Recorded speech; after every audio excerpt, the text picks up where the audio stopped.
자, 지난주에 숙제 나눠드렸죠? 예수 그리스도를 내 마음속에 모셨어. 구주와 주님으로 모셔드렸습니까? 대답이 분명치가 않네요. 확실합니까? 서약서 써도 됩니까? 써야 되겠다. 예, 25쪽 보시죠. 25쪽에 보면 분명히 5가지 성경 구절, 이 요절인데요. 굉장히 중요한 요절인데 이 요절을 암송해야 된다고 말씀드렸습니다. 그런데 암송 못하신 분들이 있을 거예요. 하지만 함께 같이 첫 번째, 구원의 확신. 내가 구원받았다는 것을 어떻게 알 수 있는가? 구원의 확신. 암송하시는 분은 그냥 암송하시고요. 아직 암송이 안 되신 분은 한번 읽어보시겠습니다. 25쪽 맨 밑에 둘째 줄부터요. 시작. 또 증거는 이것이니 하나님이 우리에게 영생을 주신 것과 이 영생이 이 생명이 그의 아들 안에 있는 그것이니라.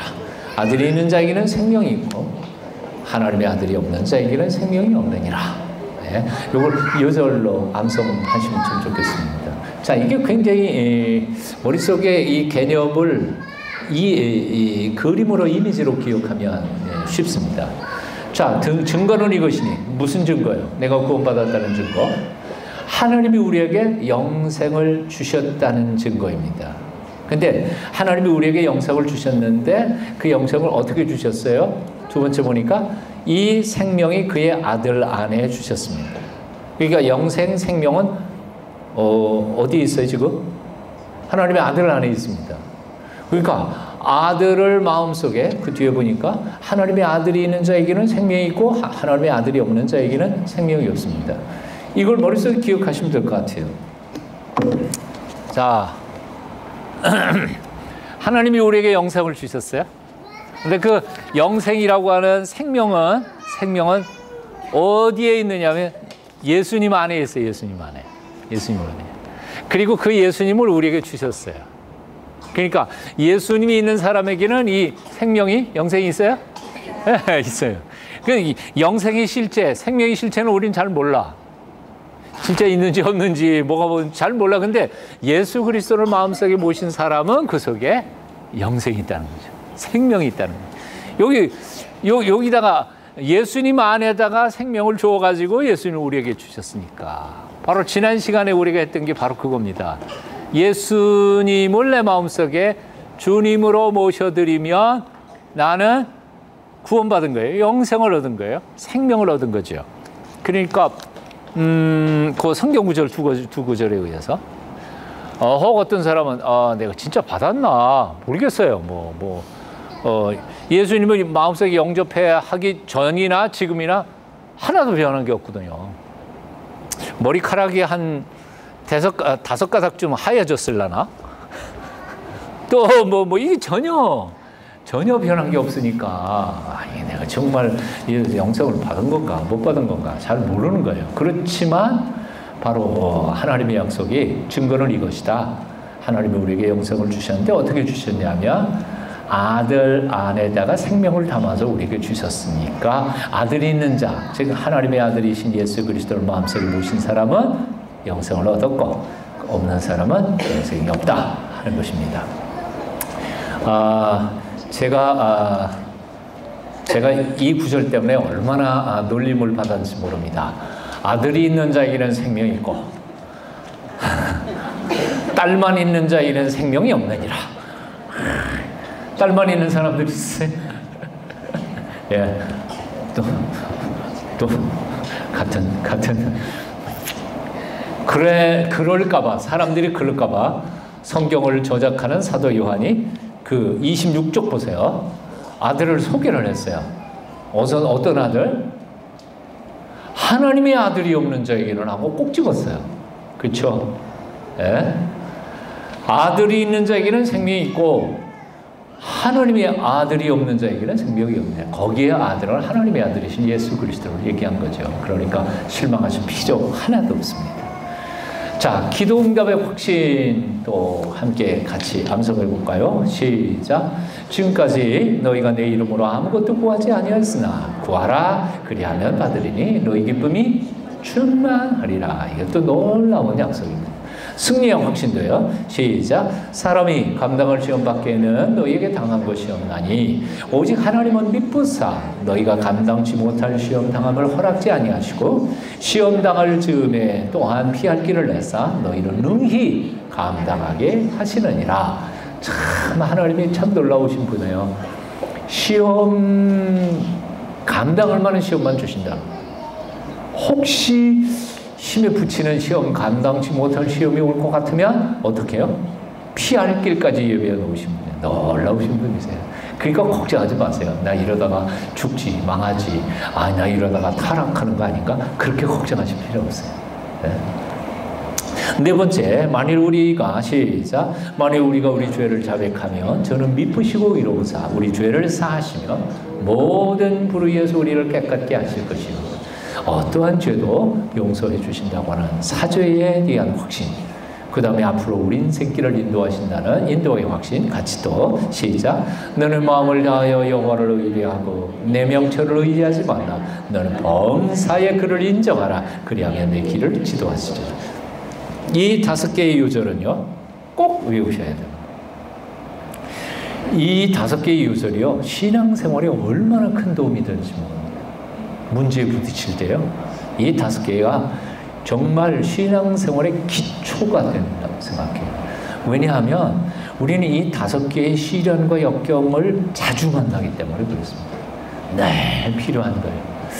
영양소, 비타민 1, 2, 3, 4, 5 꼭 기억하시면 좋겠습니다. 자, 넘어가시겠습니다. 이제 오늘 102 오늘의 주제는 도대체 누가 주인인가? Who's the boss? 하는 거죠.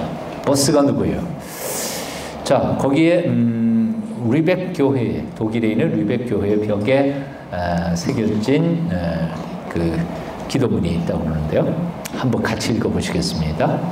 같이 읽어요. 지금 어디 펴셨어요? 네, 거기 4페이지 4장 DTS 102 도대체 누가 주인인가? 다 펴셨죠? 네. 예. 시작. 너희는 나를 주라 부르면서 따르지 않고 너희는 나를 빛이라 부르면서 우르르지 않고 너희는 나를 길이라 부르면서 따라 걷지 않고 너희는 나를 삶이라 부르면서 의지하지 않고 너희는 나를 슬기라 부르면서 배우지 않고 너희는 나를 깨끗하다 하면서 사랑하지 않고 너희는 나를 부하다 하면서 내게 구하지 않고 너희는 나를 어질다 하면서 내게 오지 않고 너희는 나를 존귀하다 하면서 섬기지 않고 너희는 나를 강하다 하면서 존경하지 않고 너희는 나를 의롭다 하면서 두려워하지 않으니 그런즉 너희를 꾸짖을 때에 나를 탓하지 마라. 와, 겁나는 거죠. 예, 한 장 넘기십니다. 30페이지에 30쪽에 맨 위에 마태복음 7장 21절의 말씀 요절을 한 번만 더 읽어봅니다. 시작. 나더러 주여 주여 하는 자마다 천국에 들어갈 것이 아니요 다만 하늘에 계신 내 아버지의 뜻대로 행하는 자라야 들어가리라. 아멘. 자, 이제는 저를 보시죠. 저를 보십시오. 책은 나중에 이제 읽어보시면 되고요. 누가복음 보면 이런 비유가 있죠. 예수님께서 직접 비유하신 겁니다. 지혜로 농부한 사람이 있었어요. 열심히 농사를 지었죠. 그래서 엄청나게 수확이 많았습니다. 자기 예상보다 더 많았던 것 같아요. 수확해놓고 보니까 그 곡식을 저장할 창고가 부족한 거예요. 그래서 이제 계획을 세웁니다. 내가 창고를 몇 개를 더 짓자. 그리고 내 곡식을 쌓아두자. 그리고 또 계획합니다.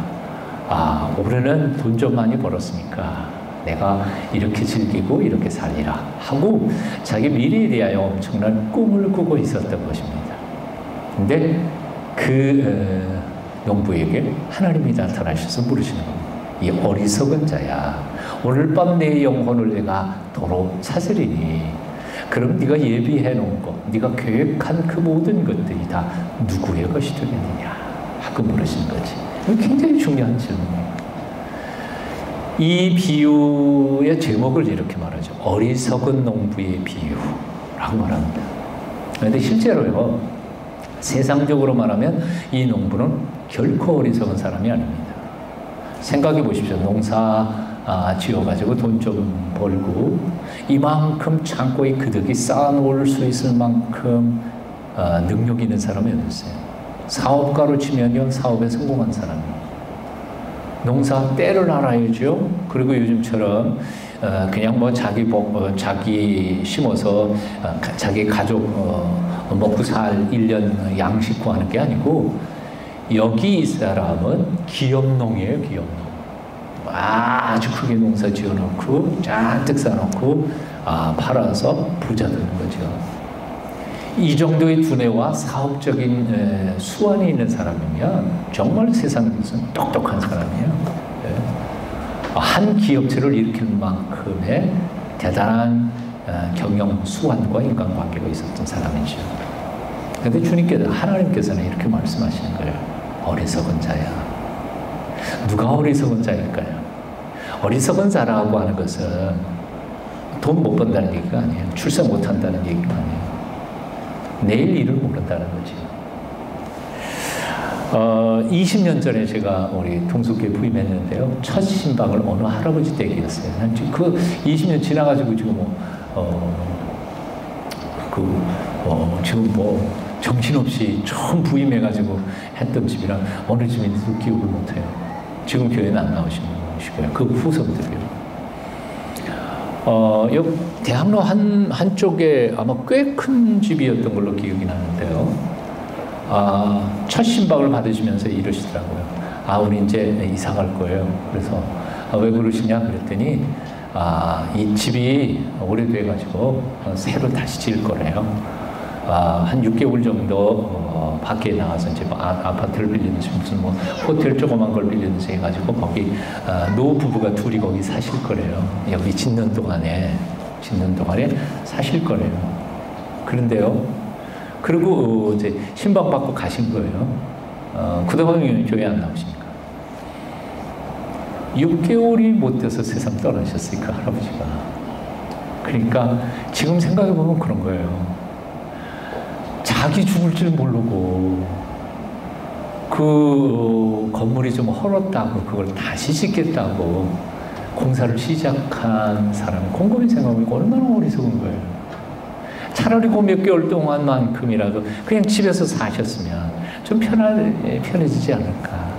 제가 그때 생각한 게 바로 그거예요. 참 인간이 어리석다. 눈앞의 일을 모르는 거지.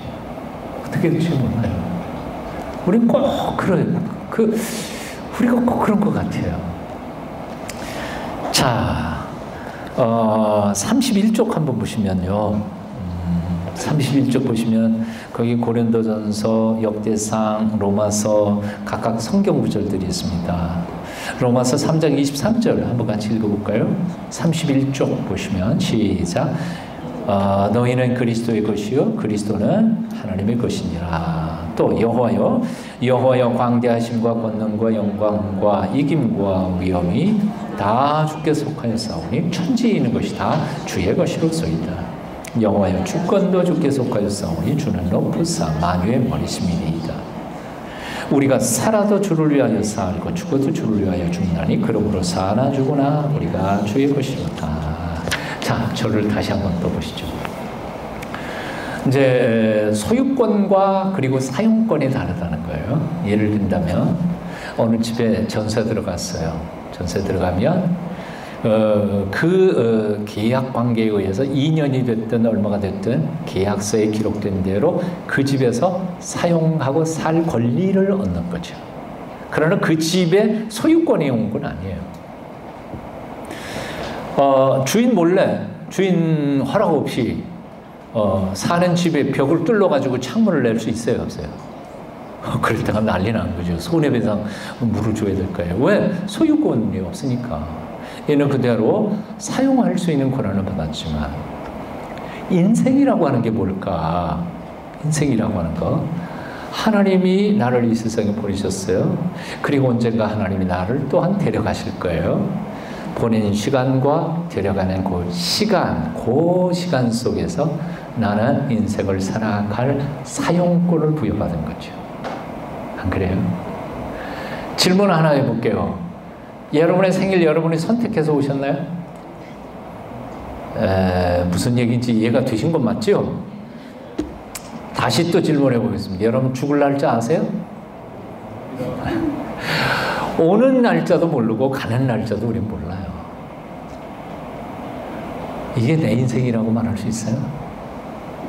남자가 되고 싶어서 남자가 된 사람, 나는 여자가 되는 게 행복할 것 같아서 여자가 되어서 이 세상에 온 사람 있어요? 없어요. 내 마음대로 선택한 게 아니야. 왜 하필이면 나는 서씨 집안에서 태어났을까? 이씨 집안에 삼성 왜? 내 마음대로 선택한 게 아니거든요. 난 어렸을 때 그런 생각을 했어요. 와, 진짜 우리 아버지 가난한 농부, 정말 하루 밥 세 끼 먹여주기도 힘든, 왜 우리 아버지는 저가? 내가 아버지를 바꿔 뭐 어쩔 수 없어요. 하나님이 내게 그렇게 주신 거예요. 네. 하필이면 서씨야. 왜? 서자가요, 천천히 서자이잖아, 한자가. 그런데 놀리는 친구들은 쥐서자를 쓴다고. 쥐서.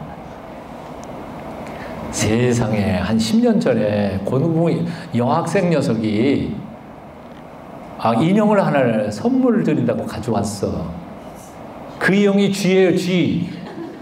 쥐를 이렇게 해놓고 거기다가 스톨 파란 걸로 이렇게 해가지고 가져왔는데 이쁘게 만들었는데 정말 이걸 받아야 돼 말아야 돼. 하여튼 제 방에 그래도 있습니다. TV에 아주 이쁘게 만들었어요.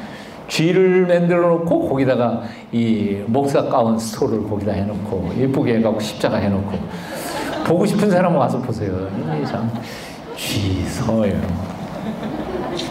왜 하필이면 서시야? 뭐 제가 정한 거 아니죠. 좀 용서하시고 들으세요. 여러분 죽는 방법 아세요? 앞으로 여러분이 어떻게 죽을지 아세요? 어디서 죽을지 아세요? 아무것도 몰라요. 네. 병들어 죽을지, 뭐 교통사고로 죽을지, 뭐 굶어 미안합니다. 죽는 방법도 몰라요. 왜요? 이게 내게 아니기 때문에 하나님이 정하신 거예요. 요게 내게 아니고 하나님 것이라면 내 주머니에 있는 거 당연히 하나님 것이요. 하나님 거예요. 근데 착각하기를 요거는 하나님 거, 요거는 내 거. 아니, 다 하나님 거지. 다 하나님 거예요. 어떤 사람들이 이런 질문을 해요. 목사님, 11조 정확하게 어디에서 반올림해 올려야 됩니까? 255조 수입에 11조를 내야 됩니까? 생활비에 11조를 내야 됩니까? 난 몰라요. 그러나 분명한 것은 당신의 재산, 목숨 전부 다 하나님 건데 그 중에 일부 10분의 9는 네가 마음대로 써라. 물론 마음대로 쓴다 그래서 정말 내 마음대로 이웃도 생각하지 않고 그렇게 쓰라는 말은 물론 아니에요. 그것도 하나님의 뜻대로 살아야죠.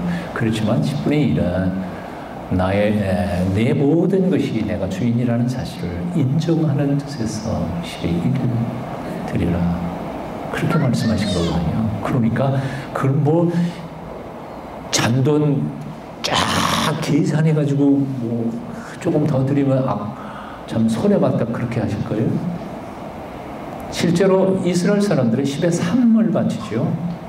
하나님께도 바치고 국민의 세금도 내고 실제로 가난한 이웃들에게도 나눠요. 근데 부부간에 계산 정확하게 하세요? 각서 쓰세요? 오래 못 갈 것 같아요. 그러면 믿으세요. 그래 맡겨 풍성하게 드리고 나누고 그렇게 살아가십시오. 하나님께서도 내게 그렇게 풍성하게 계산하지 않고 주실 줄로 믿습니다. 하나님 계산하지 않으시는 분이잖아요. 계산하시는 분이셨다면 99마리를 들에 두고 한 마리 양을 찾아나시는 분이 아니시잖아요. 하나님이 계산하시는 분이시라고 한다면 9시에 출근한 사람과 5시에 와서 포도원에 일한 사람하고 어떻게 똑같은 값을 주시겠어요? 네? 돈 계산하는 분이 아니거든요. 하나님은 포도원 관리가 목적이 아니라 일거리 없어서 밖에서 놀고 있는 사람들 일자리 만들어 주시는 분이 하나님이시거든요. 그런 하나님이 나도 계산하지 않고 나의 사랑과 충성을 다해서 섬길 때 하나님이 어찌 내게 풍성하게 안 갚아주시겠느냐. 좀 짜게 놀지 마세요. 헌금할 때도 그렇고 가난한 이웃들을 도울 때에도 그렇고 좀 밥도 좀 사주시고 풍성하게 해보세요. 풍성하게 받을 줄로 믿습니다. 저희도 이제 서울로에 가가지고 이렇게 임원들 이렇게 모여서 목사님, 장로님들이 이렇게 자주 만나보면 저는 신학교 졸업할 때 그때는 너무 가난했고요. 전도사 시절도 너무너무 찢어지게 가난했고요. 근데 신학교 3학년 졸업하면서 제게 아주 귀한 교수님 한 분 계신, 지금은 세상 떠나셨어요. 너무 과로해가지고 그만 호주에서 공부하고 돌아오신 분이신데 3년 만에 세상을 떠나셨어요. 얼마나 충성스럽게 열심히 일하셨던 조직 신학자이신지. 그분이 이런 유언을 하셨어요. 7가지 얘기를 하는데 제가 다 적어서 지금까지도 독서 카드에 적어놓고 있는데요. 첫 번째가 거룩한 농담하지 마라. 영적인 신령한 이야기를 가지고 농담 따먹기 하는 것이야말로 목사가 거룩하지 못하는 거다. 교회 안에 농담 너무 좋아하는 거, 그냥 일반 농담하는 건 괜찮아요. 사람들이 웃음 선사하고 너무 사람에게 막 하면 재미없잖아요. 사람들을 웃게 만들고 기꺼이 자기가 바보가 되어 남에게 웃음을 선물하는 것은 정말 귀한 희생이라고 생각해요. 하지만 하나님의 이름으로 예수 그리스도, 교회, 목사, 직을 가지고 장난거리로 삼고 농담하다가 보면 세상에 거룩한 거 하나도 없습니다. 아버지 이름, 어머니의 이름 농담할 게 아니잖아요. 선생님 농담거리 아니잖아요. 몽땅 다 농담거리로 만드니까 이게 존중하는 것도 없고 위계질 수도 없어지고 할 건 딱 지켜야지. 이게 첫 번째 하신 말씀이에요. 설교단에 올라가가지고 첫 번 설교할 때 그 두렵고 떨리는 마음, 죄 많은 인간이었지 감히 하나님의 말씀을 선포할 수 있으랴. 그 첫 번째 떨리는 그 떨림을 잃어버리지 않으면 여러분들은 훌륭한 목사 될 겁니다. 마치 의과대학에서 외과 학생이 맨 처음 메스를 가지고 사람의 배를 쭉 긁을 때 그러면 피가 옥 하고 나오잖아요. 그때의 그 두려움, 그 떨림을 잊어버리지 않는 의사 선생님이 되면 평생에 훌륭한 의사가 된다. 근데 사람이란 게 안 그렇다. 한 번 긋고 두 번 긋고 10번 긋고 한 10년, 20년쯤 그으면 이게 피를 너무 보다가 보니까 그거 상쇄하느라고 사람 배를 쬐고 수술하면서도 농담거리, 진담거리하고 뭐 별의별 야한 장난 다 하고 담배 피우고, 그래서 어떤 친구는 그냥 담배 꽁초를 거기 사람 창자 안에 넣기도 하고 뭐 이런 나쁜 놈들이 있다는 거예요. 이러면 이미 의사로서는 생명이 상실된 거다.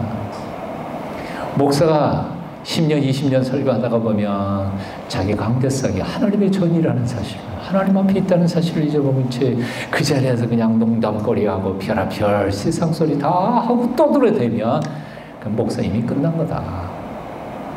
저는 그게요 35년 전에 제가 받은 게 아직도 기억 안 해요. 기억해요. 세 번째가 뭔지 아세요? 그분이 하신 말씀이 세 번째가 뭐냐면, 목사나 영적 지도자들은 대접을 많이 받는다는 거예요. 그래서 마땅히 대접받을 존재인 것처럼 착각한다는 거예요. 그래서 우리 보고 하는 말이, 여러분들이 목사 되면 대접 좀 많이 해. 제가 마음에 새겼어요. 그래서 저는 장로님들 만나면 장로님들이 돈 내기 전에 제가 먼저 내고 나가요. 순서빨로.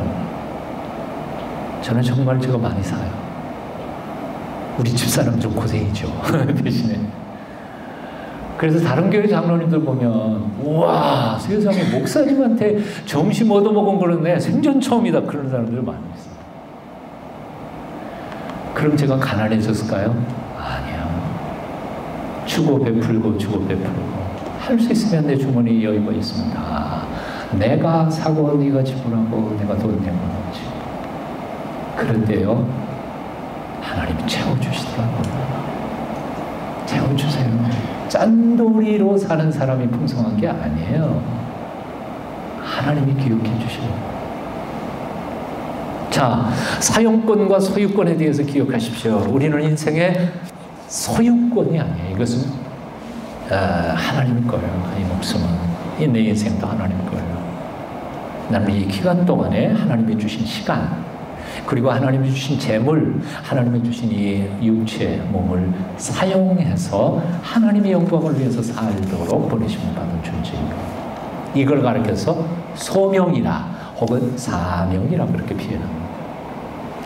하나님이 우리를 이 세상에 보내실 때는 분명히 나를 통해서 뭔가 할 일이 있어서 보내신 거예요. 이걸 미션이라고 하죠. 그러니까 내가 할 일이 있어서 이 세상에 나온 존재.